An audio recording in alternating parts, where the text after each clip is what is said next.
এখন প্রশ্ন প্রথমত সবার কাছে আসে যে ডেভিলটা কে এখানে। মানে রাইট। আমাকে আমার মতো সাধারণ বুদ্ধিমত্তার একজন লোক, আমার তো বুদ্ধির গভীরতা অত বেশি না। আমি কিন্তু প্রথমে আমার মাথায় চিন্তা আসবে, আচ্ছা ডেভিল তো তাহলে আমাদের সচিবালয় যেই সচিবরা আছে তাদের মধ্যে অর্ধেকই হচ্ছে ডেভিল। মানে আমার সাধারণ চিন্তায় আমাদের পুলিশের অর্ধেক ডেভিল, আমাদের ইভেন উপদেষ্টা পরিষদে বর্তমান অন্তর্বর্তীকালীন সরকারের দু একজন আছে ফারুকি বা এর মতন লোকজন, এরাই তো ডেভিল। আমার চোখে তো বাংলাদেশের দৃশ্যমান তারাই ডেভিল। এর বাদে আমি অবশ্যই বলবো হ্যাঁ, যারা আওয়ামী সন্ত্রাসী, যারা এই ধরনের যে হুমকি ধামকি বিভিন্ন গোপন পরিকল্পনা বাংলাদেশকে বা এই সরকারকে বা জনগণের বিরুদ্ধে যারা এই পরিকল্পনা করে যাচ্ছে তারা ডেভিল। তো এই সুমন ভাই, একটা বিষয় আমি আপনাকে বলি, ধরেন ম্যাজিস্ট্রেসি পাওয়ার নিয়ে কিন্তু সেনাবাহিনী গত আমি বলবো যে 3 মাসের বেশি সময় কিন্তু মাঠে আছে, সেনাবাহিনী মাঠে আছে। এবং ধরেন এই যে ম্যাজিস্ট্রেসি পাওয়ার দেওয়া হয়েছে, ধরেন আজকে যে ছেলেটা কমিশন পেয়ে বের হলো সেও কিন্তু ম্যাজিস্ট্রেসি পাওয়ার নিয়ে বের হলো। মানে কমিশনের সাথে সাথে তার উপরে কিন্তু ম্যাজিস্ট্রেসি পাওয়ারটা চলে যাচ্ছে, এই ছেলেটা বা মেয়েটা যেটা বের হলো কমিশন নিয়ে অফিসার হলো। তো এই ম্যাজিস্ট্রেসি পাওয়ারের তো তেমন কোনো আউটকাম আমরা দেখি নাই কিন্তু। মানে তারা মাঠে থাকার পরেও, এবং বিভিন্ন সময় আসছে যে আমাদের সিওরা আমাদেরকে মানা করছে, সিওরা আদেশ দিচ্ছে না, ম্যাজিস্ট্রেসি পাওয়ার আমরা কিভাবে প্রয়োগ করবো, এমন বিভিন্ন রকমের কথা আমরা শুনেছি। তো এই ক্ষেত্রেও কি ধরেন এই যে লিখিত আদেশ না থাকলে বা লিখিত কোনো নির্দেশনা যদি না থাকে, তাহলে এটার ডিমেরিটস কি? অর্থাৎ এটার আপনি এটার নেগেটিভ জায়গাটা কি? এই দুটো বিষয় যদি আপনি অ্যাডজাস্ট করেন বা একই সঙ্গে যদি অ্যাডজাস্ট করেন। জি জি অবশ্যই। আপনার এই জিনিসটা আমি প্রথমে ক্লিয়ার করিনি, যখন ম্যাজিস্ট্রেসি পাওয়ারটা দেওয়া হলো এটা তো বেশ কয়েক ধাপে 2 মাস করে এক্সটেন্ড করা হয়েছে। জি, এখন জি, যেটা জি। সম্ভবত 12ই জানুয়ারিতে আরো 2 মাসের জন্য 12ই মার্চ পর্যন্ত এক্সটেন্ড করা হয়েছে ম্যাজিস্ট্রেসি পাওয়ারটা। বাট সেনাবাহিনী মাঠে আছে। এখন আমরা তখন ধরেন লেফটেন্যান্ট উজ্জ্বলের সেই ঘটনাটা সেটা যদি আপনি মনে করেন, তখন আমরা বলছিলাম যে ম্যাজিস্ট্রেসি পাওয়ার দেওয়া হয়েছে কিন্তু তাদের হাত পা বেঁধে রেখে তাদেরকে অপারেশনে পাঠানো হচ্ছে বা ম্যাজিস্ট্রেসি পাওয়ারটা ব্যবহার করা হচ্ছে হাত পা বাঁধা। আর এখন হচ্ছে হাত পা বাঁধা কিনা আমি জানি না, এখন হচ্ছে তাদেরকে আপনি চোখ বেঁধে অপারেশনে যেতে বলতেছেন। মানে তাদের দৃষ্টিসীমায় যেটা থাকবার কথা যে আমার টার্গেট কি, ডেভিল কি ওকে, আমার স্পেসিফিক টাস্ক কি, সুনির্দিষ্ট আমাকে কি করতে বলা হয়েছে তার কোনো সে দেখতে পাচ্ছে না, সে অন্ধ। আমাকে ইমপ্লাইড টাস্ক বা সেই টাস্কটা কমপ্লিট করার জন্য তার সাথে সাথে আমাকে কি ধরেন একটা এলাকার সন্ত্রাসী ধরতে বলা হলো, সেক্ষেত্রে আমাকে কিন্তু আরো কিছু টাস্ক না বলা থাকলেও সেগুলো করতে হবে। সেই জিনিসগুলা কি বলা আছে? বলা নাই। দেন মানে সেটা তো অ্যানালাইজ করে বের করবে নির্দেশনের উপর ভিত্তি করে সেনাবাহিনী বা যৌথ বাহিনীকে সেটা বের করতে হবে যারা ডেভিল হান্টের সাথে সংশ্লিষ্ট, তাদেরকে সেই মিশন অ্যানালাইসিস করে সেগুলো বের করতে হবে। বাট যেহেতু ডাইরেক্টিভস নাই, যেহেতু মিশন নাই, তারা এখন অন্ধের মতন আছেন, তাদের কাছে ম্যাজিস্ট্রেসি পাওয়ার আছে, তাদের একটা অপারেশনের জন্য বলা হয়েছে, কিন্তু তারা সেই অপারেশনটা করবেন সেখানে সুনির্দিষ্ট ডেভিলটা কি তারা দেখতে পাচ্ছেন না। সেইখানে সেইটার সংশ্লিষ্ট আমরা যেটাকে বলি স্পেসিফাইড বা নির্দিষ্ট করে এই আদেশগুলো বলা আছে বা ইমপ্লয়েড টাস্ক এবং মিশন এসেনশিয়াল টাস্ক এমইটি, যে আমি এই হইলে সেটা আমার মিশন সম্পূর্ণ হবে না, সেই ধরনের টাস্ক কি তারা তো দেখতে পাচ্ছে না। আর সেনাবাহিনী হচ্ছে একটা, বা এখানে পুলিশ র্যাব তারাও আছে, নৌবাহিনী বিমান বাহিনীর সদস্যরা আছে, তারা তো একটা সুশৃঙ্খল বাহিনীর সদস্য এবং তাদেরকে বলা যেই কাজটা বলা হবে তারা সে অনুযায়ী করবে। এখন তারা তো দেখতেই পাচ্ছে না কিছু, না হলে এখানে ডেঞ্জারটা কি আমি বলি আপনাকে, আপনি যেহেতু বললেন তারা তো চোখে কিছু দেখতে পাচ্ছে না।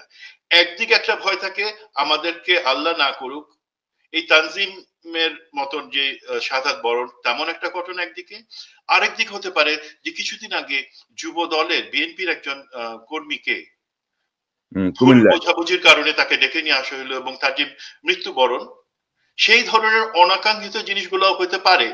বিকজ আপনি বলে দেন নাই যে কি করা যাবে না, জমি জমা এই সংক্রান্ত পরস্পরের বিরোধী এই ধরনের জিনিসই আমরা জানি যে আমাদেরকে অনেকে এই ধরনের ভুল তথ্য দিয়ে আমাদেরকেই ফাঁদে ফেলে, সেটা আপনি বলে দিচ্ছেন না। সুতরাং আপনার হাতে অস্ত্র আছে, গুলি নাই, তখন যে অবস্থা ছিল, এখন হচ্ছে আপনাকে বলা হয়েছে একটা অপারেশন করতে, বাট সেই অপারেশন আপনি কি করবেন সুনির্দিষ্ট আপনার টার্গেটকে ধরেন। আপনি রেফারেন্স দিলেন অপারেশন ক্লিন হার্ট, তখন কিন্তু সেনাপ্রধান জেনারেল হাসান মাসুদ, উনি সরাসরি বেগম খালেদা জিয়া, তিনি প্রধানমন্ত্রী ছিলেন, তাকে বললেন যে আমাকে যে আপনি অপারেশন করতে বলতেছেন, আমার উপরে কি কোনো রাজনৈতিক চাপ থাকবে? আপনার সরকার দল তখন বিএনপি থেকে চাপগুলো কি আমাকে সেই সহ্য করতে হবে, তার মধ্যে থেকে কাজ করতে হবে? তখন কিন্তু বেগম খালেদা জিয়া পরিষ্কারভাবে বলে দিলেন যে আমি পার্টির এদেরকে বলে দিচ্ছি, সবাইকে বলে দিচ্ছি, এটা যে আদেশ দেওয়া হয়েছে সেই হিসাবে আপনারা করবেন, আপনাদের উপরে কোনো চাপ থাকবে না, আপনারা যেইভাবে যেই দায়িত্বগুলো, টাস্কগুলো, মিশন দেওয়া হয়েছে সেটা সম্পন্ন করেন, আমার থেকেও কোনো চাপ থাকবে না। উনি পরিষ্কারভাবে সেনাপ্রধানকে বলে দিলেন তো কিন্তু তখন। এবং আপনারা দেখেন সেই ক্লিন হার্টের সময় 10 দিনের মধ্যে কিন্তু সমস্ত কিছু ঠান্ডা হয়ে গেছিল। সেখানে বিএনপি বলেন, আওয়ামী লীগ বলেন, যে কোনো পার্টি বলেন, ইভেন জঙ্গিরা বলেন, কেউ কোনো দিক থেকে মাথা উঁচু করতে পারে নাই। আবার একইভাবে আপনি কতটুকু কোঅপারেশন পাবেন? এই হাসিনার বসানো অ্যাডমিনিস্ট্রেশনই তো 80% লোক চালাচ্ছে এখন। আপনার একটা অপারেশনের যেই সিক্রেসি, গোপনীয়তা, দেন নিরাপত্তা বা সিকিউরিটি এবং ইন্টেলিজেন্স ফ্লো, বা যেটা তথ্যের বা গোয়েন্দা তথ্যের যে ফ্লো, সেগুলা যাদের কাছ থেকে আপনারা পাবেন, সেই জায়গা কি আমরা পরিবর্তন করে সঠিক লোকদের বসাতে পারছি? শুধুমাত্র দেখা যাচ্ছে জনপ্রশাসনে কিছু লোক 3টা প্রমোশন 1 মাসের মধ্যে পেয়ে বসে আছে, এছাড়া তো আমরা ওইখানে পরিবর্তনগুলো আসি নাই। তো অপারেশন সাকসেস হওয়ার জন্য শুধু আপনার অস্ত্র থাকবে, গুলি থাকবে, সৈন্য থাকবে, পুলিশ থাকবে, ইটস নট দ্যাট। একটা অপারেশন আপনি ম্যাচিউর ওয়েতে গোল অ্যাচিভ করতে পারবেন তখনই যখন আপনার এই তথ্যগুলা এবং অপারেশনের যে গোপনীয়তা সেটা আপনি মেনটেন করতে পারবেন। সেই জায়গাটাতে কিন্তু নাই। আরেকটা যে লিমিটেশন যেটা আমাদেরকে চিন্তা করতে হবে সেটা হচ্ছে যে এই অপারেশনের দীর্ঘস্থায়িত্ব কত, যারা বলছে যতদিন না পর্যন্ত, ইটস এ ভেগ টার্ম। আপনাকে বলে দিতে হবে যে না, এই সময়ের মধ্যে, কারণ সেনাবাহিনীর কাজ কি? সেনাবাহিনী কি ইন এইড অফ সিভিল পাওয়ার অথবা বেসামরিক প্রশাসনের সহায়তার জন্য রাস্তায় ট্রাফিকের কাজ, সন্ত্রাসী ধরার কাজ, পুলিশ থানাগুলা, পুলিশ স্টেশনগুলা পাহারা দেওয়ার কাজ, সেগুলোর জন্য দেশের সেনাবাহিনী? এটা তো আপনার আমার, আমাদের সবার সেনাবাহিনী। এই সেনাবাহিনীর কাজটাই হচ্ছে প্রাথমিক কাজ হচ্ছে আমাদের বহিঃশত্রুর হাত থেকে দেশকে রক্ষা করা।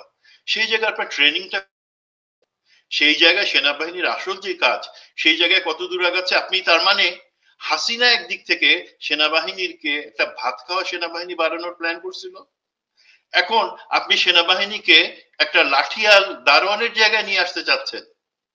আপনি বলবেন হ্যাঁ, যুক্তি থাকবে যে আর কেউ এখন তো নাই, সেনাবাহিনীকেই দেখতে হবে এই জিনিসগুলা, আমরা তো অন্য কোথাও ভরসা পাচ্ছি না, ম্যান পাওয়ার পাচ্ছি না। আমাদেরকে তো সেই আলোকেই দেখতে হবে যে একটা বাহিনীর ক্যাপাসিটি থাকে, একই সাথে তার যেই মূল দায়িত্ব আছে সেখান থেকে আপনি বেশি দিন তাকে সরিয়ে রাখতে পারবে না। আমরা চাই যত দ্রুত সম্ভব সেনাবাহিনী তার ব্যারাকে ফিরে যাক, তার আসল দায়িত্বের দিকে মনোযোগ দিক, এবং না এই সুমন ভাই, অপারেশন সুমন টাইম বাউন্ড হতে হবে। সুমন ভাই, ধরেন আমি যেটা বলতে চাচ্ছি যে ধরেন ম্যাজিস্ট্রেসি পাওয়ার নিয়ে মাঠে থাকার পরেও কি আমরা খুব বেশি কোনো দৃশ্যমান কিছু দেখেছি? দেখি নাই তো।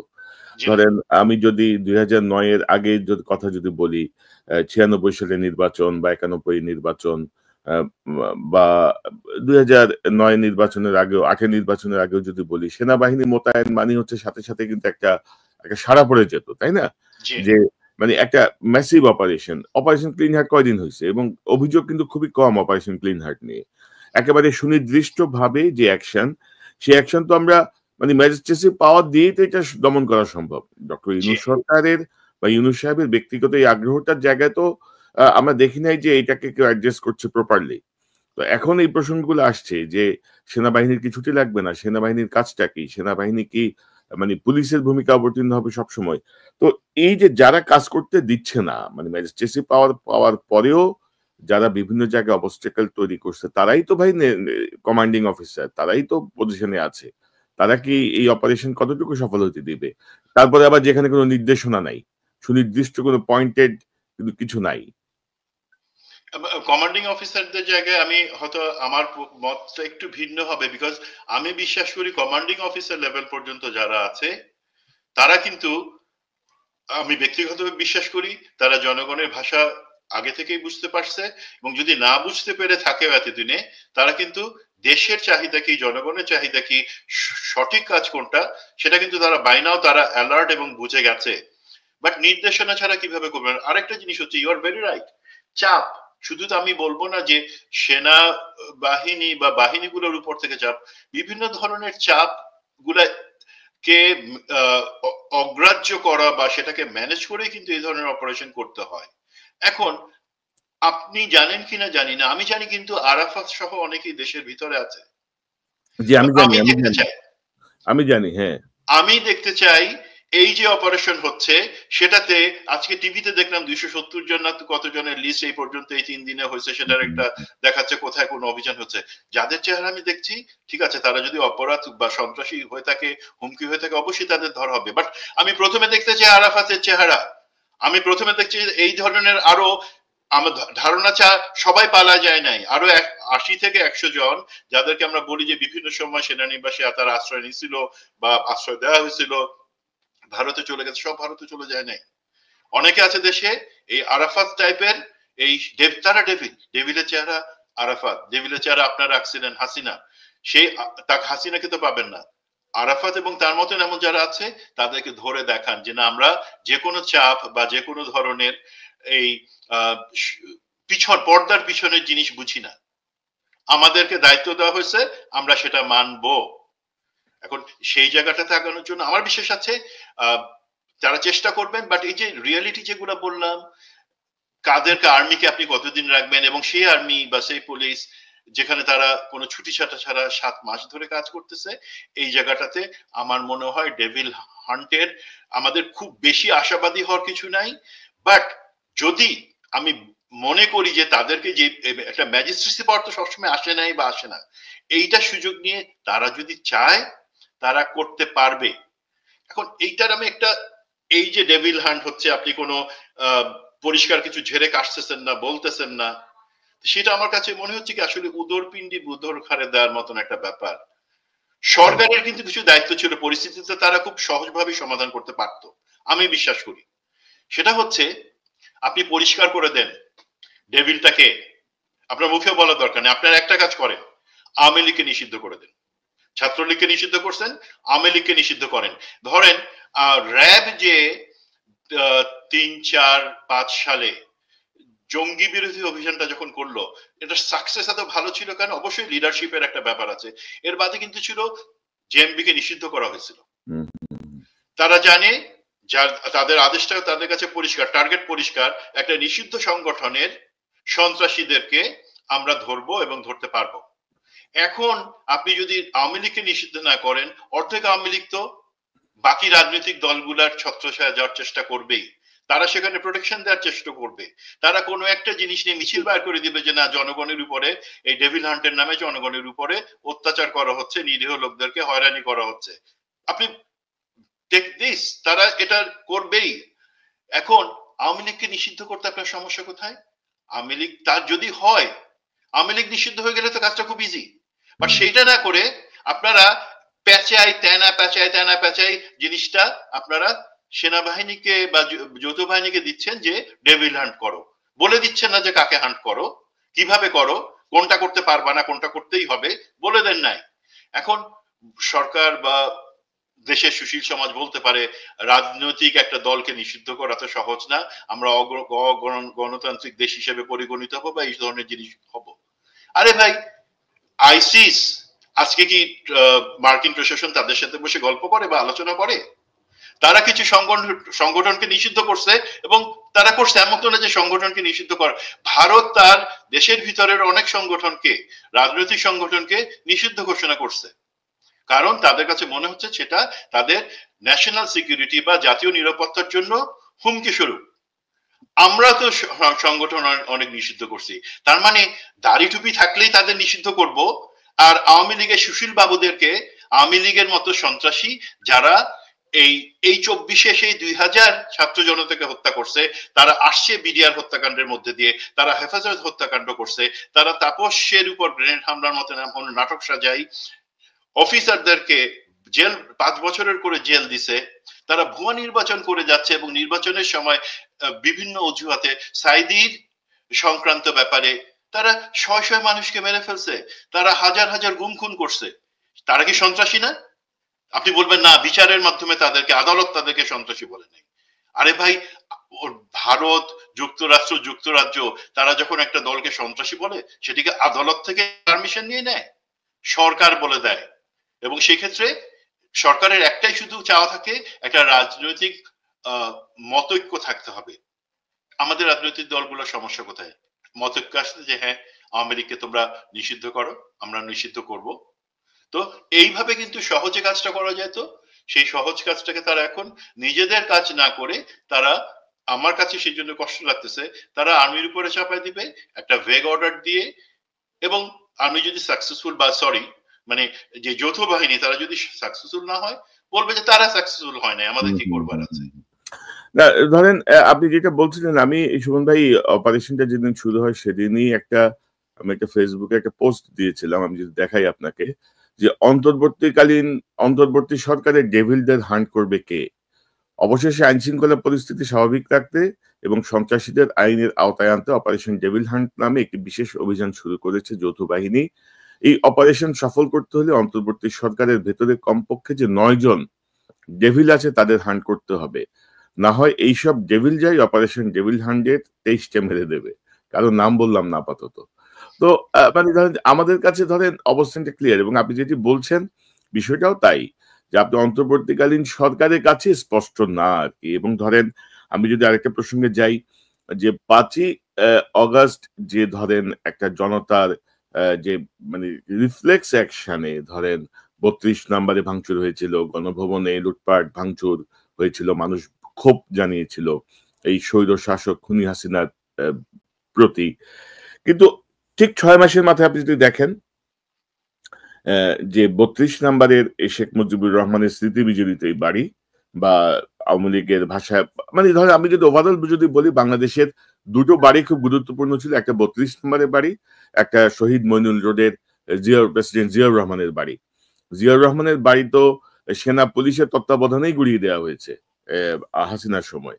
এখন 32 নম্বরের ইয়েটাও গেল। তো জিয়াউর রহমান এবং খালেদা জিয়ার বাড়ি নিয়ে কিন্তু মানে এত সুশীলদের কোনো হাউতাস আমরা দেখি নাই আর কি, যে 32 নম্বর নিয়ে চলছে।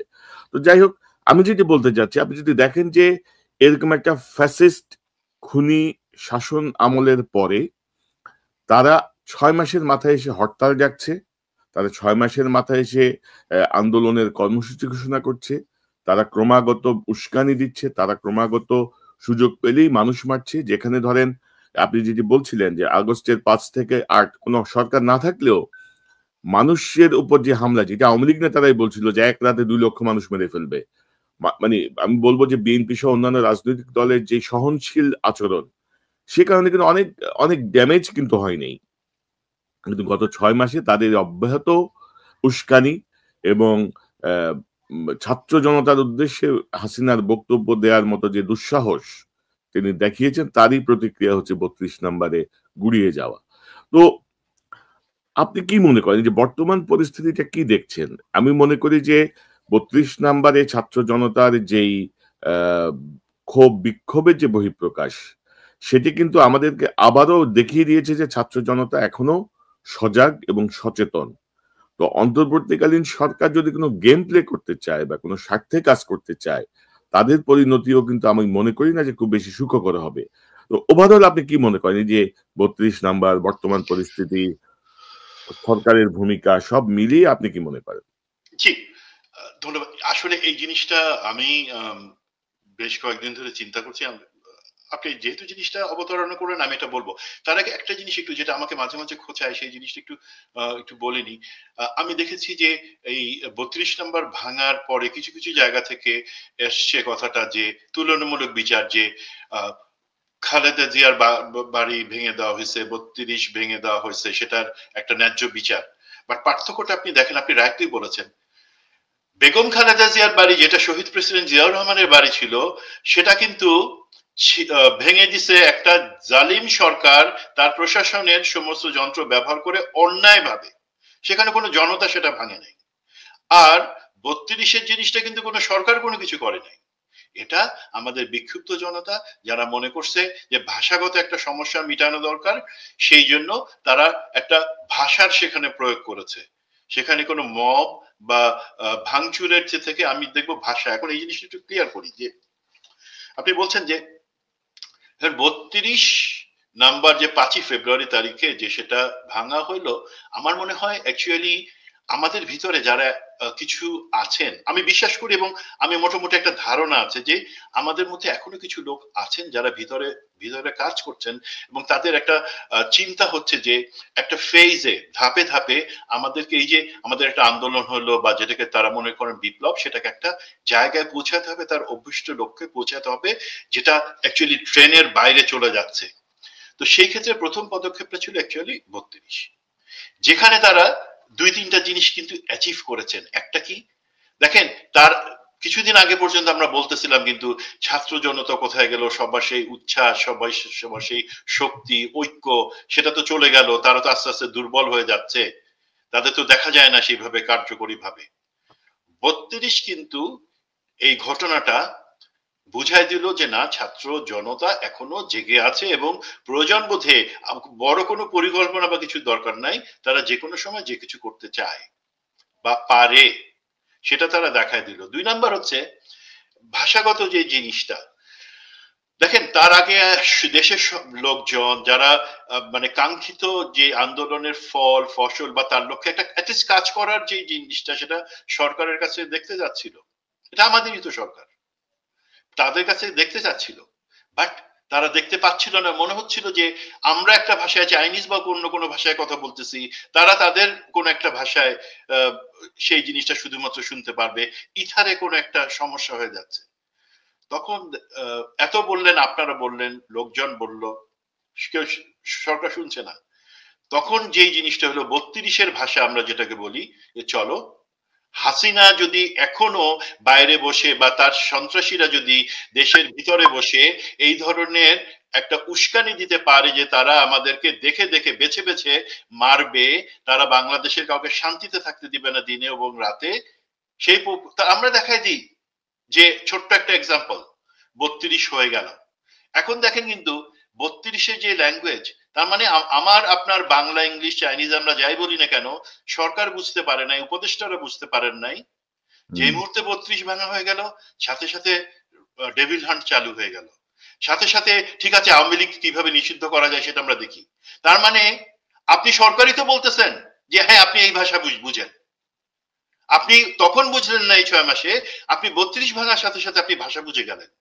এটা কি আপনাদের দুর্বলতা, নাকি আপনারা চান যে জনগণ এই ভাষায় কথা বলুক? আমি তো ব্যক্তিগতভাবে চাই না যে এই ভাষায় আমরা কথা বলবো, ভাঙচুরের মধ্যে দিয়ে কথা বলবো। দেন আরেকটা অ্যাচিভমেন্ট যেটা সব থেকে বেশি, যারা এই ধরনের চাচ্ছেন যে বিপ্লবকে সফলতার দিকে নিয়ে যাওয়ার জন্য, তারা দেখাতে যাচ্ছেন যে এটা বিপ্লব একদিনে শেষ হয়ে যায় না, একবারে শেষ হয়ে যায় না, এটা ধাপে ধাপে, যেটা ঢেউয়ের মতন ওয়েভ আফটার ওয়েভ আসে। এবং আমার একটা ধারণা আছে হয়তো তারা এই 32, তারপরে তাদের যেটা অ্যাচিভমেন্ট হবে, হয়তো এই আমাদের ভাষার মাস ফেব্রুয়ারিতে হয়তো আমরা আওয়ামী লীগকে নিষিদ্ধ করার জিনিসটা কার্যকর করতে পারবো। এটা হয়তো ফেজ 2। 3 নাম্বার ফেজে যেটা দেখা যাবে, এই ব্যাপারে অনেক কথা আছে, সাংবিধানিক কি জটিলতা হইতে পারে কি না পারে, বাট তারা হয়তো এটা চাচ্ছেন যে চুপ্পকে সরাই দেওয়া হোক।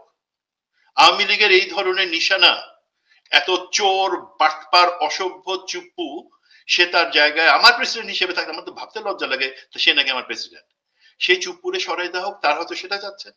আমি জানি না এখানে সাংবিধানিক পজিশন কি। আর সংবিধানের দোহাই দিয়ে বললে পর আমার হাসি পায় মাঝে মাঝে যে আমরা অ্যাকচুয়ালি কোন সংবিধানের উপর বসে আমরা সেই সরকার বা আমরা বাংলাদেশ এখন চালাচ্ছি আজকে, তাই না?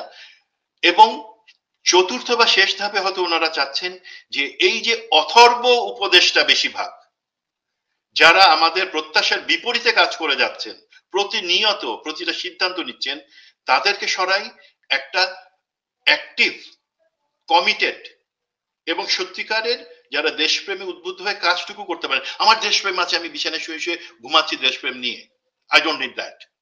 আমার দেশপ্রেম আছে, আমি হাঁটতে পারি না, দেশপ্রেমকে কাজে লাগাতে পারি না, তুমি রেস্ট করো। যে হাঁটতে পারে, যে দৌড়াতে পারে, তার দেশপ্রেম যতটুকু আছে সেটা নেতাকে কাজ করতে দাও। তারা বলতে চাচ্ছেন সেই ধরনের একটা পরিষদ গঠন করে দেশে সত্যিকারের যেই বিপ্লবের ফলটা সেটা যাতে আমরা পাই, এবং তার মাধ্যমে আমরা যে কথা বারবার বলছি যে সংস্কারটা তখনই সত্যিকার ভাবে করা যাবে, তারপরে নির্বাচন আসুক। তাদের সম্ভবত পরিকল্পনাটা এইভাবে আগাচ্ছে, আমি জানি তারা হয়তো কিছু কিছু আলোচনা করছেন, আমি এই প্রত্যেকটাই সমর্থন করি। এই যে 4টা ধাপ আমরা বললে, আমি 32টা হয়তো সমর্থন করতাম যদি সেটা 5 আগস্ট হতো, তা আরো ভালো ছিল। বাট আমি প্রতিটা তারা যেটা চাচ্ছেন, আওয়ামী লীগ নিষিদ্ধ হওয়া, দেন চুপ্পু সরে যাওয়া, অবশ্যই সেটা বাইরে যাতে আন্তর্জাতিক কোনো প্রতিক্রিয়া তৈরি না হয় সেটা খেয়াল রেখে করতে হবে, এবং শেষ পর্যন্ত একটা কার্যকরী সরকার বা উপদেষ্টা পরিষদ সেটা আমি চাই। না এটা এখন এই সুমন ভাই ধরেন উপদেষ্টাদের মধ্যে আমি তো বললাম যে 9 জন ডেভিল উপদেষ্টা পরিষদের মধ্যেই আছে, এবং এদের প্ল্যানটা হচ্ছে এরা গাছেরটাও খাবে নিচেরটাও কুড়াবে, অর্থাৎ এরা এদিকেও করবে ওদিকেও করবে। অর্থাৎ ধরেন আপনি যদি দেখেন যে ক্ষমতা আসার পরপরই ব্রিগেডিয়ার শাখাওয়াত বললেন যে আওয়ামী লীগ এখন দল গুছাক।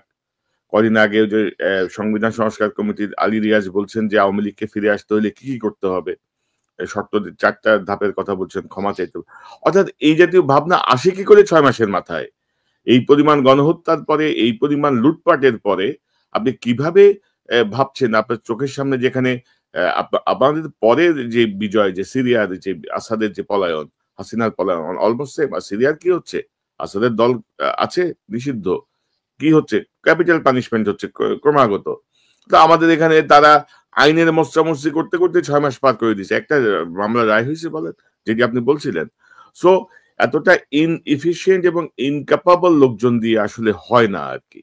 এবং আমার মনে হয় যে এই জায়গাটাতে আমার বক্তব্য, আমি যেটা, তারা একটু প্রফেসর আলী রিয়াজের কথা বলছেন, তিনি আমেরিকা প্রবাসী একজন অত্যন্ত জ্ঞানী ব্যক্তি, ওনাকে সংবিধান সংস্কার কমিটিতে সম্ভবত রাখা হয়েছে। ওনার প্রতি শ্রদ্ধা রেখে বলছি যে আপনার তো এই সমস্ত ব্যাপারে কথা বলবার কথা না, এটা তো আপনার ডোমেইন না, আপনি কেন এই ব্যাপারে কথা বলছেন স্যার? দ্বিতীয়ত, আপনি কেন প্রধানমন্ত্রীর অফিসে কে, প্রধান উপদেষ্টার অফিসে কে সহকারী হিসেবে বসবে না বসবে সেই জিনিসগুলো ঠিক করছেন কেন? রাজনৈতিক মতৈক্য কে তৈরি করবে সেই জায়গায় কে বসবে? বসান একজন সঠিক লোককে বসান, যে জানে, তার অভিজ্ঞতা আছে, যার ব্যাপারে শুধু রাজনৈতিক দল থেকে শুরু করে সবাই বিভিন্ন ভাবে সন্দিহান যে সত্যিকারে তার যে যাকে বসানো হয়েছে বা আদেশ জারি হয়েছে সে কি করবে, তার উদ্দেশ্যটা কি, সে কি আমাদের তথ্যটা পাচার করে দিবে? সে কি রাজনৈতিক দলগুলোকে, প্রফেসর ইউনিসের একটা ভালো চিন্তাকে উল্টাভাবে ভুলভাবে ব্যাখ্যা করে রাজনৈতিক দলগুলোর মধ্যে মতৈক্যের ব্যাপারে বিপরীতে বিভেদ তৈরি করতে সে পারে? আমি জানি সে পারে। তো যাই হোক, আমি আমার আগের জায়গায় যেটা আমি অ্যাকচুয়ালি বলছিলাম যে এই যে 4টা যেই অভিষ্ট লক্ষ্যে কিছু লোক কাজ করে যাচ্ছে আমরা জানি, স্বৈরাচারদের বিরুদ্ধে দৃঢ় অবস্থান, দেন আওয়ামী লীগকে নিষিদ্ধ করা, দেন চুপ্পুকে সরানো, দেন উপদেষ্টাদের বা একটা কার্যকরী উপদেষ্টা পরিষদের মাধ্যমে সংস্কার চালু করে নির্বাচন, আমি প্রতিটা সমর্থন করি। কিন্তু আমার একটা জায়গায় একটু শঙ্কা আছে এবং বলতে পারেন আপত্তি আছে, দ্য মিনস, আমি এই লক্ষ্যগুলো অর্জনের জন্য আমি কোন পন্থা অবলম্বন করছি। অনেকে এটাকে অ্যানার্কিজম, মব জাস্টিস বলতে চাচ্ছেন, তা আমি বলছি না। আমি বলছি যে আমি এই অভিষ্ট লক্ষ্য অর্জনের জন্য কখনোই এমন কোনো পন্থা নিব না যেটা সুযোগ নিয়ে হাসিনা, আওয়ামী লীগ এবং ভারত বা প্রতিক্রিয়াশীল চক্র সেটাকে আমাদের বিপরীতে ডিসঅ্যাডভান্টেজে নিয়ে গিয়ে আমাদেরকে একটা জঙ্গি হিসেবে প্রমাণ করতে চাই। আমরা কখনোই ভাঙচুরের মধ্যে দিয়ে সেটাকে অ্যাচিভ করার দরকার নাই, এবং সেক্ষেত্রে সরকারও কিন্তু পারে একটা ভালো পদক্ষেপ নিতে, যে ভাই হ্যাঁ এই যে 4টা তোমরা চাচ্ছ এটাতে আমরাও একমত আছি, আসো সেগুলো করি। তাহলে তো ভাই আমার ওইখানে দাঁড়ায় আপনাকে, পিনাকিদাকে এবং ইলিয়াসকে সেই 32-এ ভাঙচুরের সময় একটা বক্তব্য দিতে হয় না। এবং আপনাদের বক্তব্য কিন্তু অ্যাকচুয়ালি অনেকে যেভাবে দেখেন খুবই কাজে লেগেছে, লোকজন সুশৃঙ্খল ভাবে কিন্তু তারপরে জিনিসটাতে করেছে। আমি চাই ভাঙা হোক, তারা ভাঙচুর করছে। এখন সরকার ইচ্ছা করলে কিন্তু বলতে পারে হ্যাঁ ভাই আমি সেই লোকে কাজ করব, আসো আমরা একসাথে কাজ করি। এর বাদে দেখেন না হলে সিচুয়েশনটা কি দেখেন, 32 ভাঙার পরে আজকে যখন আগামীকালকে তো মোদি আসতেছে ইউএসএ তে ট্রাম্পের সাথে, আগামীকাল সন্ধ্যা অথবা আগামী পরশুদিন সকালে মিটিং করবে। মোদির প্লেটে কিছু ছিল না, ঠনঠনা ভিক্ষার একটা পাত্র তার হাতে ছিল ট্রাম্পের সাথে দেখা করার সময়। এখন হলো কি, তার পাত্রে সে একটা জিনিস নিয়ে আসছে, দেখেন ভারতীয় বিভিন্ন মিডিয়া বর্ণ থেকে 32 নাম্বার একটা সুস্বাদু খাবার সে ভরলো, বিরিয়ানি। দেন এখন আনন্দবাজার পত্রিকা তারা মিলে কি করলো, এই যে বইমেলাতে যে জিনিসটা হইলো, তসলিমা নাসরিনের নিষিদ্ধ তসলিমা নাসরিনের নিষিদ্ধ বই বিক্রি হচ্ছে, সেই স্টলের যে প্রকাশক ছিল সে কিন্তু আমাদের পাঠক বা যারা সেই স্টলের সামনে ছিল, যারা প্রতিবাদ জানাচ্ছিল স্বাভাবিকভাবে গণতান্ত্রিক উপায়ে যে তোমরা কেন এটা বিক্রি করছো, তাদের উপর মারমুখী হয়ে আসলো, সেখানে ঘৃণিত জয় বাংলা স্লোগানটা দিল, দিয়ে একটা সিচুয়েশন তৈরি করলো। কিন্তু সাথে সাথে ইন্ডিয়ান মিডিয়া, এইটা আমার মনে হয় যে বিডিআর পিলখানাতে যেমন ঘটনার সাথে সাথে মুন্নি সাহা, এটিএন বাংলা, প্রথম আলো, তারা সাথে সাথে সব কিছু জেনে গেল কিভাবে জানি এবং নিউজ দেওয়া শুরু করলো, সে একইভাবে ভারতের বিভিন্ন মিডিয়া তারা এই ঘটনাকে এমন ফলো ভাবে করলো কি, এটা কিন্তু একটা প্ল্যান জিনিস ভারত থেকে, হয় থেকে আমি জানি না, বাট এটা একটা পরিকল্পিত ভাবে তারা করলো। কারণ তারা জানে যে 32-এর পর পর এই ঘটনা মিলে আমরা বলতে পারবো যে বাংলাদেশে এখন অরাজক একটা পরিস্থিতি চলতেছে, বাংলাদেশের সাইজ করো, বাংলাদেশের কোনো কিছু ঠিক নাই। তো মোদির প্লেটে এখন দুইটা জিনিস যোগ হইলো, সে সেগুলা নিয়ে ট্রাম্পের সাথে দেখা করতে যাবে। এখন আমি চাই না যে এই ধরনের কোনো পরিবেশ তৈরি হোক যেটাতে আমরা সুযোগ তুলে দেই আমাদের প্রতিপক্ষ, প্রতিপক্ষ বলা ঠিক না, উচিত না, আমাদের অমঙ্গল কামনা করে যে ভারত, আমাদের ধ্বংস চায় যে শেখ হাসিনা এবং আওয়ামী লীগ, তাদের হাতে আমরা তেমন কিছু তুলে দেওয়ার মতন কিছু টুলস বা উপায় মিনস আমরা ব্যবহার করব, সেটা আমি চাই না। এর সাথে কনক ভাই, যেটা হচ্ছে আমাদেরকে খেয়াল রাখতে হবে আমাদের অর্থনৈতিক দিক থেকে যাতে কোনো ইম্প্যাক্ট বা বিরূপ প্রতিক্রিয়া না হয়, সেইভাবেই ইউরোপে আমাদের বাজার 62% ট্রেড হয় ইউরোপের সাথে, বাকিটুকু যুক্তরাষ্ট্র এবং অন্যান্য দেশের সাথে। তারা কিন্তু সবসময় চায় যে একটা নিরবচ্ছিন্ন শান্তিপূর্ণ পরিবেশ, যেখানে তারা তাদের যে প্রোডাক্ট গুলো আমাদের থেকে করায় নিতে পারবে। আপনি জানেন কিনা, আমি খোঁজ নিচ্ছিলাম কিছু গার্মেন্টস মালিকের সাথে, তারা যে জিনিসটা আমাকে বলছিলেন সেটা একটু একটু চিন্তার বিষয়, যে গত কিছুদিন থেকে তারা যে অর্ডার গুলো ছিল তার 20% কিন্তু আবার ভিয়েতনামে শেয়ার করে দিচ্ছেন। মানেটা কি, তারা ভিয়েতনামে ব্যাকআপ প্রোডাকশনের জায়গা রাখছেন, যে কোনো কারণে যদি বাংলাদেশ থেকে তাদেরকে অর্ডার গুলো সরিয়ে নিতে হয়, $55 বিলিয়ন একটা মার্কেট আমাদের জন্য, সেটা সরাই দিতে হয়, ভিয়েতনামে ব্যাকআপ থাকুক। আমরা তো সেটা চাই না। এখন মোদির সাথে ট্রাম্পের ব্যাপারে অনেকের অনেক উদ্বেগ আছে, বাট আমার কিন্তু এমন কিছু নাই। যুক্তরাষ্ট্র বাংলাদেশে তার স্বার্থ দেখে অন্যভাবে, এবং এই ট্রাম্প প্রশাসন এসে সরাসরি বলছে পৃথিবীর বিভিন্ন জায়গায় বিভিন্ন দেশ আছে, আমরা তাদের সাথে 1-to-1 C-to-C country to country relation রাখবো, মাঝখানে আমাদের কোনো মরলের দরকার নাই। সুতরাং যুক্তরাষ্ট্র থেকে আমি কোনো চিন্তার কিছু দেখি না, বাট ওভারঅল আমরা চাই না যে আমরা যে চারটা খুব ভালো লক্ষ্য অর্জন করা, যেখানে আমরা একটা সংস্কার সাধন করে বিপ্লবকে পরিণতি দিতে পারবো, সেই জায়গার যে মিনসটা সেটা প্রশ্নবিদ্ধ হোক, বা সেটা আমাদের অর্থনীতির জন্য আন্তর্জাতিকভাবে আমাদেরকে কোনো না কোনো ভাবে চাপের মধ্যে রাখুক, সেটা আমি কখনোই চাইবো না এবং চাই না। না, ওইটাই। এখন ধরেন যে আমি মনে করি না যে মোদির সাথে ট্রাম্পের বৈঠকে খুব বেশি শ্রীবৃদ্ধি হবে, বা ধরেন ইউএস অ্যাডমিনিস্ট্রেশন বা ইউএস ব্যুরোক্রেসি যেভাবে কাজ করে, তারা ওই যে মোদির একটা আনন্দবাজারের একটা রিপোর্ট দেখেই যে ট্রাম্প একটা সিদ্ধান্ত নেবেন, আমি মনে করি না। প্রেসিডেন্ট ট্রাম্প বা ইউএস অ্যাডমিনিস্ট্রেশনের জায়গাটাতে এটা নিয়ে আমার একটু অবজারভেশন যেটা আছে আর কি। তো সেই জায়গাটায় আমি যদি বলি যে মানে এখনো দেখেন অনেক রকমের বিষয় চলছে, আমরা একটি বিষয় নিয়ে আর পরবর্তী একটা অনুষ্ঠানে বিস্তারিত আলোচনা করবো, বাট আমি জাস্ট একটু একটু টাচ করতে চাই।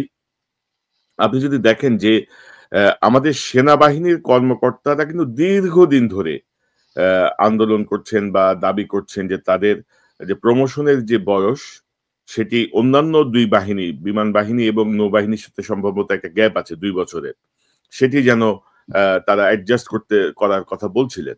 তো এখন ধরেন হঠাৎ করে দেখলাম কদিন আগে যে এই জাতীয় একটা উদ্যোগ ইনিশিয়েট করা হয়েছে, এই যদি একটা ইনিশিয়েটিভ নেওয়া হয়েছে, স্বরাষ্ট্র মন্ত্রণালয় সম্ভবত বিষয়টি আছে, যেখানে বলা হচ্ছে যে আওয়ামী লীগের হাসিনার দ্বারা নিয়োগকৃত এবং তার দ্বারা বেনিফিটেড বহু সেনা কর্মকর্তা এখনো বিভিন্ন জায়গায় বসে আছেন। তো এই মুহূর্তে 2 বছর যদি তাদের বয়স বাড়ে, তার মানে কি? তার মানে তো এটা একটা অন্য পরিকল্পনার অংশ, কিন্তু যেটা আমরা স্বাভাবিকভাবে মনে করি। তো এত কিছু হচ্ছে, তো নির্বাচিত সরকার আসলে সিদ্ধান্ত নিক, এখন আপনাদের সিদ্ধান্ত নিতে হবে কেন? আপনারা এখন অনেক কার্যকর সিদ্ধান্তই তো আপনারা নিতে পারছেন না। তো এখন এখন এত প্রমোশন নিয়ে আপনাদের মাথা ব্যথা কেন? নির্বাচিত সরকারের উপর ছাড়েন, আপনি কি মনে করেন? এটা নিয়ে আমরা পরবর্তীতে বিস্তারিত আলোচনা করব। জাস্ট আপনার কাছে একটা মন্তব্য নিয়েছি, হঠাৎ মনে হলো এই জন্য। এই জায়গাটাতে আসলে আমার ধারণাটা খুব আপডেটেড না, আমি আপনাকে আপডেটেড কিছু আসলে বলতে পারবো না, বাট আমার যে চিন্তাটা সেটা আমি বলতে পারি যে এটা অত্যন্ত একটা মানে সময়োপযোগী আলোচনা যে হ্যাঁ, কেন এই বৈষম্য বা পার্থক্যটুকু থাকবে সেটা মেটানো উচিত। বাট আলোচনাটা কিন্তু শুরু হয়েছিল প্রায় 5 মাস আগে, এবং সেই অনুযায়ী কিছু এটা কিন্তু হাসিনার সময়ও কিন্তু এরকম দাবি ছিল, কিন্তু না কিছু সময় নোটশিটও তৈরি করা হয়েছিল। এখন আমার মনে হয় যে এইটার কারণে যে হাসিনাপন্থী অফিসার, মানে অ্যাকচুয়ালি সবাইকে তখন কাউকে না কাউকে তো র্যাঙ্ক দিয়ে আনতে হবে, কাউকে না কাউকে major general, brigadier general, colonel হইতে হবে, তারা হয়েছে। এখন আমরা যারা প্রশ্ন রাখি বা আমাদের কাছে যে প্রশ্নটা আসে যে তাদের সেই প্রমোশন বা নিয়োগ প্রক্রিয়া কি যোগ্যতার ভিত্তিতে হয়েছে নাকি দলীয় আনুগত্যের ভিত্তিতে হয়েছে, যেখানে তাদেরকে সেটা একটা বড় প্রশ্নের জায়গা রয়ে গেছে, কিন্তু বড় প্রশ্নের জায়গা রয়ে গেছে। কিন্তু এখন আমার একটা আশা আছে কি নিশ্চয়ই কোনো না কোনো ভাবে সেই জিনিসটাকে তারা অ্যাড্রেস করতে পারবে। এই ব্যাপারে তাদের আমরা যে আলোচনা করলাম, এমন যে আলোচনা মনে অন্য অনেক জায়গায় চলছে। দেখেন, ধরেন কিছু চিহ্নিত লোক যাদেরকে পররাষ্ট্র মন্ত্রণালয় বা অন্যান্য জায়গায় যাদের চাকুরিকে নষ্ট করা হয়েছে, তারা আরো 5 বছর পরে থাক পররাষ্ট্র মন্ত্রণালয় ওখানে বসে চেয়ারে বসে থাক, আমার কোনো যায় আসে না। কিন্তু যারা কমান্ডে আছে, যারা ডিসিশন মেকিং এ আছে কার্যকরী, আমি আশা করব আমাদের যে কোনো বাহিনী তারা অবশ্যই এই শুদ্ধি কাজটা চালাবেন, যে অবশ্যই আমরা এই প্রমোশন বা চাকরির বয়সের জায়গাটাকে ঠিক রাখবো। একই সাথে আমরা নিশ্চিত করব যে প্রশ্নবিদ্ধ কেউ যাতে সেই জায়গায় বসে আর্মির কমান্ড না নিয়ে থাকতে পারে, সেটাকে নিশ্চিত করাটা আমার হিসাবে জরুরি। এবং ফ্যাসিবাদ আমলের পরবর্তী আমরা একটা নির্বাচনের জন্য অপেক্ষা করি, যথাসময় নির্বাচনটা হোক, নির্বাচনের পরে এসে সিদ্ধান্ত নিক। মানে এখনই আপনাদের এটা লাগবে না। যেমন ধরেন আমি দেখলাম যে অবসরে যাওয়া সচিব, মানে জনপ্রশাসনের মানে সচিবালয়ের সচিবরা বা এই লেভেলের কর্মকর্তারা ভূতাপেক্ষা পদোন্নতি নিয়েছেন সচিব হিসেবে। তো এইসব ফাইজলামও নাকি আমি বুঝলাম না। তো সচিব মানে কি, যারা নিয়েছে তারা তো শুধুমাত্র মাথা ভারী করতেছে, কাজের জায়গাতে আপনি কোনো কিছু লোককে নিচ্ছেন, নিয়োগ দিচ্ছেন না। আমি বারবার বলছিলাম যে আমাদের বিভিন্ন কমিশন হচ্ছে, সেটাতে মানে আপনি চাকুরিরত সেনাবাহিনীর সদস্যকে তার তার এত প্রচুর জ্ঞান বা প্রচুর প্রশিক্ষণ, সেটাকে আপনি কাজে লাগাচ্ছেন, তাকে বিভিন্ন মেশিন টুলস ফ্যাক্টরি থেকে শুরু করে বিভিন্ন বাঁধ তৈরি, রাস্তা তৈরি, সেগুলোতে লাগাই দিচ্ছেন, আসল কাজে না রেখে। আর যারা অবসর নিয়ে আছে তাদেরকে আপনারা সেই কাজে লাগান, এবং আপনারা যেই ধরনের যে কমিশন গুলাতে অবসরপ্রাপ্ত সেনা সদস্য যাদের ব্যাপারে আমরা সবাই জানি যে তারা অনেক কাজে লাগতে পারে, মানে তারা তো বলে আমরা দিতে চাই এই দেশকে, এই সেনাবাহিনীকে, এই সরকারকে, আমরা কিছু আমাদের থেকে কিছু কন্ট্রিবিউট করতে চাই, তাদেরকে কাজে লাগান সেই জায়গাগুলোতে। না, ধরেন ধরেন সেনাবাহিনী নিয়ে দীর্ঘদিন ধরেই একটা নেগেটিভ একটা বিষয় কাজ করে মানুষের মধ্যে, যে মানে তাদের জ্ঞান বুদ্ধি নিয়ে অনেক রকমের প্রশ্ন আছে। কিন্তু ধরেন আমরা যদি গত কয়েক বছরের যে ধারাবাহিকতা, বা ধরেন আমার সাথে আমি যখন বিভিন্ন সেনা কর্মকর্তাদের সঙ্গে কথা বলি, আমি খুব এমেজড হই যে তাদের যে পড়াশোনা, তাদের যে ডেপথ, এগুলো কিন্তু কখনো সামনে আসে না। এবং বহু অফিসার আছেন, তাদের যে লেখা বইগুলো, সেই বইগুলো কিন্তু বিভিন্ন জায়গায় পাঠ্য। এবং নট অনলি যে সামরিক বিষয় নিয়ে, রাজনৈতিক বিষয় বা ইন্টারন্যাশনাল পলিটিক্স বিষয়ে, তো এই জায়গাগুলোতে আমরা কখনো আসলে অ্যাডজাস্ট করতে পারি না। আর মূল জায়গাটা আমি বারবারই বলছি যে ডক্টর ইউনূসের প্রতি এখন আমি আস্থা রাখতে চাই, জেনারেল ওয়াকারের প্রতি এখন আস্থা রাখতে চাই। তবে এই আস্থা কতদিন থাকবে সেটি তাদের কার্যক্রমের উপর নির্ভর করবে। কারণ 6 মাস ইটস এ লং টাইম। 6 মাস মানে ঠাট্টা করার সময় না আর কি। হাত মস্কো করার সময়ও যদি ধরি পার হয়ে গেছে। এখন আপনাদেরকে শুদ্ধ করে সুন্দর করে লিখতে হবে আর কি। মস্কো করার দিন শেষ। তো জেনারেল ওয়াকার এবং ডক্টর ইউনূস দুজনের প্রতি আমি এখনো আস্থা রাখতে চাই। কারণ ওয়াকার সাহেবের যে ভূমিকা ছিল, উনিও তো আসলে ধরনের ফাঁসির দড়ির সামনে বসে আছেন এক অর্থে। মানে যদি ওনার গাফিলতির কারণে যদি কোনো কারণে যদি পরাজিত কেউ ব্যাক করতে পারে, আল্লাহ না করুক সেটার সম্ভাবনা নাই। যদি ব্যাক করে, প্রথম টার্গেট কে? এটাও তো মাথায় রাখতে হবে। ওয়াকার সাহেবই তো জেনারেল ওয়াকারকে তারা টার্গেট। আমি কদিন একটা ভিডিও দেখছিলাম ইনফ্যাক্ট, সেখানে আওয়ামী লীগের নেতারা মিটিং করছে, ওই যে আপনার ওই জুম মিটিং, এবং সেখানে তারা পরিষ্কারভাবে জেনারেল ওয়াকারকে পারলে পারলে তারা শেষ করে দেয়। তাদের 1 নাম্বার 2 নাম্বার টার্গেটের মধ্যে সে একজন। ওনার তো সেটা অবশ্যই আমি জানি উনি সেটা বুঝে কিনা, তো বুঝলে পরে ওনার তো শত্রুকে এবং তার বিপরীতে আমাদের অ্যাকশন কি হওয়াটা উচিত, আমাদের কি মুক্ত হইতে হবে আর কি যুক্ত হইতে হবে, সেই জিনিসটা আমি আশা করি তিনি বুঝেন এবং সেটা কাজে লাগান, সেটাই প্রত্যাশা। এবং এবং একটা ভালো দিক হচ্ছে কি জানেন তো, ডক্টর ইউনূস কিন্তু সেনাবাহিনীর উপরে কোনো হস্তক্ষেপ করছে না কিন্তু। মানে যেই নিয়োগ বদলিগুলো ওনার কার্যালয় থেকে হওয়ার কথা, সেই বিষয়গুলো ওয়াকার সাহেবই তার মতো করে সেনা সদরের মাধ্যমে করছেন। হয়তো একটা নোট পাঠায় রাখছেন বা এরকম কিছু, অর্থাৎ ডিরেক্ট কোনো হস্তক্ষেপ নাই। এবং ডক্টর ইউনূসকে আমি যদি বলি যে ম্যাজিস্ট্রেসি পাওয়ার বলেন, যা বলেন, এগুলো কিন্তু সব উনি দিয়ে রাখছেন। ওনার কাছ থেকে কিন্তু দায় সরে যাচ্ছে, কিন্তু উনি কিন্তু দিয়ে দিচ্ছেন, কিন্তু উনি কেউ বলতে পারবে না যে ইউনূস সাহেবের জন্য এটা করতে পারি নাই, বা উনি বাধা দিয়েছেন, বা উনি করতে দেন নাই। ইউনূস সাহেব কিন্তু খুব টেকনিক্যালি সকল কিছু ফ্রি করে দিয়েছেন। এখন আপনি যদি করতে না পারেন, এবং জনগণের যে ক্ষোভ বিক্ষোভ, আরে ভাই আপনি গুলি চালায় কিছু করতে পারবেন না, আপনি শক্তি দেখায় কিছু করতে পারবেন না। আর এইটা হচ্ছে বাস্তবতা এই মুহূর্তে বাংলাদেশের। এবং বিপ্লবের কিন্তু একটা সেকেন্ড ওয়েভ আসছে, থার্ড ওয়েভ যে আসবে না তার কোনো নিশ্চয়তা কিন্তু নাই। বাংলাদেশের জনগণ সব বোঝে ভাই। ওই 2000 সালের 90 দশকের রাজনীতি তো এখন নাই। তো এগুলো আপনি শাক দিয়ে মাছও ঢাকতে পারবেন না, আর মাছ ঢাকার মতো শাকও আপনাদের হাতে কারো হাতেই নাই। তো মেজর সুমন, আপনার শেষ মন্তব্যটা শুনতে চাই। যে আমি আবারও বলবো, আপনি যেটা বললেন যে ওয়েভ, এটা কিন্তু ওয়েভ চলছে এবং সেটা সরকারের, আমাদের রাজনৈতিক দলগুলো সবারই বোঝা উচিত যে থেমে থাকবে না। যারা আমরা পরিবর্তন চাই, যারা পরিবর্তনটা আমরা দেখতে চাই, তারা সেই ওয়েভটা আমরা কন্টিনিউ করব। এখন সরকারের দায়িত্ব হচ্ছে সেই নিশ্চিত করা, সরকার সেটা যাবার কথা। এখন অপারেশন অর্ডারটা তৈরি হবে কিসের ভিত্তিতে?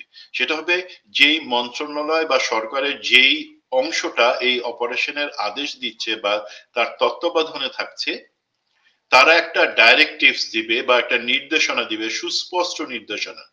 সেই নির্দেশনার উপর ভিত্তি করে, যেটা লিখিত হবে সেই নির্দেশনা, সেটার উপর ভিত্তি করে যেই বাহিনীগুলা সে সাথে সংশ্লিষ্ট, অথবা এই বাহিনীগুলোর মধ্যে নিউক্লিয়াস যে আছে, আমরা ধরে নিচ্ছি সশস্ত্র বাহিনী, তারা একটা অপারেশন অর্ডার তৈরি করবে। আপনি আরেকটা জিনিস খুব যথার্থ বলেছেন যে অপারেশন ক্লিন হার্টের সময় বা অন্য সময় এই ধরনের যে অপারেশন হয়েছে, সন্ত্রাস বিরোধী, অস্ত্র উদ্ধার, সেখানে পরিষ্কার ভাবে অপারেশন অর্ডার ছিল। সেটা আমাদের কাছে অপারেশন অর্ডারটা আসে নাই, হয়তো ডাইরেক্টিভসটা আসছে, বাট আমরা জানি যে সুনির্দিষ্ট একটা মিশন স্টেটমেন্ট আছে এবং কি কি করতে হবে, কি করা যাবে না, সেইগুলো পরিষ্কারভাবে বলা থাকে এবং সে অনুযায়ী এই অপারেশনের সংশ্লিষ্ট সবাই কাজ করে। তো আমি, যেহেতু আমার কাছে কোনো অর্ডার আসবার কথা না, বাট যারা এই অপারেশনে অভিযানে সাথে স্টেক হোল্ডার যারা, তাদের কাছে তো আসবার কথা। তো সেই হিসাবে আমি খোঁজ নেওয়ার চেষ্টা করেছি। যে কোনো কারণে, অথবা আমি বলতে পারি দুর্ভাগ্যজনক ভাবে, এই ধরনের কোনো আদেশ বা অপারেশন অর্ডার নাই। যা আছে সেটা সম্পূর্ণ মৌখিক ভাবে। দেখেন, এটা হচ্ছে স্বরাষ্ট্র মন্ত্রণালয় থেকে এই অভিযানের আদেশ দেওয়া হয়েছে, বা সেই অনুযায়ী একটা নির্দেশনার দেওয়া হয়েছে, কিন্তু সেটাও মৌখিক। একটা মিটিং এ বলে দেওয়া হয়েছে যে এইভাবে অপারেশন চলবে, সুস্পষ্ট ভাবে কিছু বলা নাই। এবং ধরেন সুস্পষ্ট যদি বলা না থাকে স্বরাষ্ট্র মন্ত্রণালয় থেকে, অথবা আর্মির অপারেশন অর্ডার, যেটা আমরা দেখতে পাচ্ছি না। আর্মির অপারেশন অর্ডার কেন দেখতে পাচ্ছি না? সেক্ষেত্রে একটা উত্তর, মানে যৌথ বাহিনী বা সেনাবাহিনী যারা আছে মাঠে, তারা কিন্তু বলতে পারে যে আমাদের একটা বা অপারেশন অর্ডার তো তখনই তৈরি করব যখন আমরা একটা সুস্পষ্ট ধারণা এবং নির্দেশনা পাবো আমাদের মন্ত্রণালয় থেকে। সেটা ছাড়া আসলেই তারা কিভাবে করবে? সেই জায়গাটাতে তাহলে থেমে আছে কেন? ধরেন আমরা ক্লিন হার্টের এক্সপিরিয়েন্স অন্য কিছু থেকে প্রথমত বলতে পারি, এখানে একটা মিশন স্টেটমেন্ট থাকবে যে এই সময়, এই জায়গায়, এইভাবে সন্ত্রাসী অথবা যারা ডেভিল, তাদেরকে তোমরা গ্রেফতার করো এবং তার পরবর্তী কি আইনানুগ ব্যবস্থা সেটা নাও। এই ধরনের কিছু নাই। That is a classic example, যেখানে আমরা বুঝি যে হ্যাঁ, আমার হাতে ম্যাজিস্ট্রেসি পাওয়ার আছে, আমার হাতে আমার ট্রুপসরা মাঠে আছে, এবং আমাকে একটা কাজ বলা হয়েছে সেটা আমি করতে পারবো। বাট যদি আমাকে একটা অপারেশন অর্ডার বা মিশন পরিষ্কার করে না বলা হয়, সেক্ষেত্রে আমরা লক্ষ্যটা যখন না জানতে পারি, তখন তো আমি লক্ষ্য হাসিলই করতে পারবো না। রাইট। তো এখানে এই আরো কিছু জিনিস আমাদেরকে দেখতে হবে, যে এখানে আমরা বলছি যে ডেভিল কে, সেটা আইডেন্টিফাই করার, ডেভিল কি শুধুমাত্র আওয়ামী সন্ত্রাসীরা যারা দেশের ভিতরে আছে, বা আমি যদি সন্ত্রাসীর তালিকা দেখতে পাই সেখানে দেশের বাইরে বসে যারা ষড়যন্ত্র করছে, তার জন্য কি হচ্ছে? কিছু হচ্ছে না, তার জন্য তো কোনো ব্যবস্থা নাই। কারণ উস্কানি দিচ্ছে বাইরে থেকে, আর এইখান থেকে কেউ কিছু নোংরামি করার চেষ্টা করছে, সেটা কিন্তু আমাদের এখন সব থেকে বড় ডিস্টারবেন্স বা ডেঞ্জার। দেশের ভিতরে দাঁড়ায় কেউ কিন্তু কথা বলার সাহস পাইতেছে না। ধরেন সুমন ভাই, ধরেন ডেভিল, আমি কি ছাত্রলীগ যুবলীগকে ধরবো? আমি কি ওই যে আমাদের উপদেষ্টা আসিফ মাহমুদ বলছিলেন যে পুলিশের লুট হয়ে যাওয়া অস্ত্র এখন উদ্ধার হয়নি, বেশ কয়েক হাজারের কাছাকাছি অস্ত্র সম্ভবত। তো আমি কি সে অস্ত্র উদ্ধার করব? আমি কি চিহ্নিত সন্ত্রাসীদেরকে ধরবো? আমি কি পলাতক আসামিদেরকে ধরবো? অর্থাৎ ডেভিলটা আগে ডিফাইন করতে হবে যে কাদের বিরুদ্ধে এই অভিযান এবং কি কি আমি করব, মানে আমার আওতা কতটুকু, তাই না? আপনি যদি বলছিলেন যে জমি জমার বিষয়টা, আর লেফটেন্যান্ট তানজিমের প্রসঙ্গটা আনছিলেন, লেফটেন্যান্ট তানজিম যেমন গুলি ছাড়া অপারেশনে গিয়েছিল, পরে অবশ্য ধরেন এটাকে নতুন দৃষ্টান্ত দেখলাম। আপনি অপারেশনে পাঠাবেন গুলি ছাড়া, সে শহীদ হবে, তার বাবা মারে আপনি দিয়ে ফ্ল্যাট দিয়ে দিবেন, একটা যে ফ্ল্যাটের চাবি দিয়ে দিবেন। তো এটা যদি হয় তাহলে তো এটা আরেক ভয়ঙ্কর দিকে যাচ্ছে আর কি আমাদের সবকিছু। এবং আমি মনে করি আমাদের যেই এটার সাথে ইনভলভ যারা মিলিটারি লিডারশিপ এবং অন্যান্য জায়গায় লিডারশিপ, তারা নিশ্চয়ই সরকারের কাছ থেকে যত দ্রুত সম্ভব পরিষ্কার নির্দেশনা নিয়ে, এবং তারা তখন একটা পরিষ্কার অপারেশন আদেশ বের করবেন বা করতে পারবেন। এখন এইখানে জিনিসটা কিন্তু শেষ হয়ে যাচ্ছে না, যে এই অপারেশন থেকে কিন্তু আমি আসলে বেশি আশাবাদী হইতে পারতেছি না। তার কিছু কারণ আমি মনে করি। একটা হচ্ছে, আপনি কাদেরকে বলতেছেন এই অপারেশন চালানোর জন্য? অবশ্যই লেড বাই, কারণ আমাদের পুলিশের তো ধরেন এখন অর্ধেকই জয়েন করে নাই। তারা থানা সামলাবে, এলাকা সামলাবে, মামলা সামলাবে, নাকি অপারেশনের জন্য তাদের জনবল দিবে? ধরেন পুলিশ বা অন্যান্য দিক থেকে আমি তেমন বেশি কন্ট্রিবিউশন আশা করি না। মেইন চাপটা পড়বে সশস্ত্র বাহিনীর উপরে। এখন কোন সশস্ত্র বাহিনী? যারা গত 7 মাস ধরে কিন্তু মাঠে আছে। এই 7 মাসে তারা ছুটিতে যাইতে পারতেছে না, তাদের যেই রেস্ট অ্যান্ড রিফিট দরকার সেটা করতে পারতেছে না।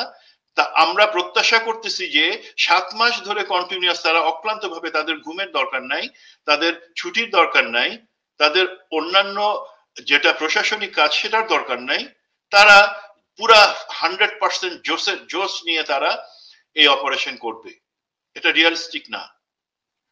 দ্বিতীয় যে জিনিসটা হচ্ছে, আপনি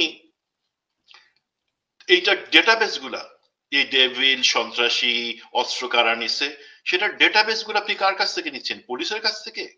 পুলিশের কি আগের সেই তৈরি সন্ত্রাসীর তালিকা ধরে আপনি যাবেন? তা তো যাওয়া উচিত না। আপনি কি নতুন সন্ত্রাসী তালিকা আপডেট করেছেন? হয়তো করছেন, বাট সেটা কি একদম হালনাগাদ আছে? তা না হলে তো মুশকিল হয়ে যাবে। সেই তালিকার মধ্যে সেটা যেই পার্টিরই, আমার কথা হচ্ছে যেই পার্টিরই হোক না কেন, তার রাজনৈতিক পরিচয় যাই হোক না কেন, তাকে অবশ্যই যদি সত্যিকারের ফল পাইতে চাই, তাকে আনতে হবে। একটা হালনাগাদ তালিকা দরকার।